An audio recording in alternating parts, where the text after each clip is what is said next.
যে সম্পর্কে কোনো ভবিষ্যৎ নেই, কষ্ট হলেও সেখান থেকে সরে আসা উচিত। এতে ক্ষণিকের জন্য কষ্ট হলেও অন্তত পুরো জীবন আফসোস করে কাটানো লাগবে না। তুমি ভালো খুঁজতে গিয়ে আমার ভালোবাসাটাই হারাই ফেলছো। একটা কথা মনে রাখো, সবাই তোমারে ভালোবাসবো, কিন্তু আমার মতন ভালো তোমারে কেউ বাসতে পারবো না। মাফ কইরা দিও আমারে।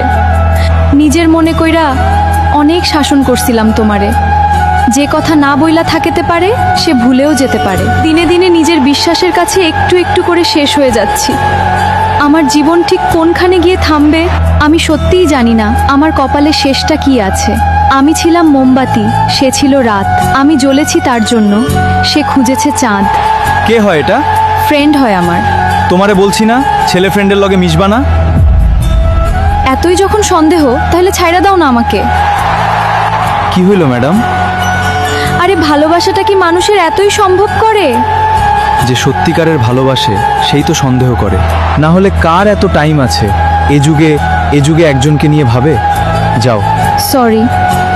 ওই মেয়ে, ওই মন্দিরে গেলে লেখা থাকে মঙ্গল মিলে, ওই মসজিদে গেলে লেখা থাকে জান্নাত মিলে, ওই ওষুধের দোকানে গেলে লেখা থাকে ওষুধ। আরে কইতে পারোস কই গেলে আমার জান্নাত রে পাইবো? একটা কথা বলি, মনে রাখো, অযোগ্যকে যোগ্য বানানো সম্ভব, কিন্তু বিশ্বাসঘাতককে বিশ্বাসযোগ্য বানানো অসম্ভব।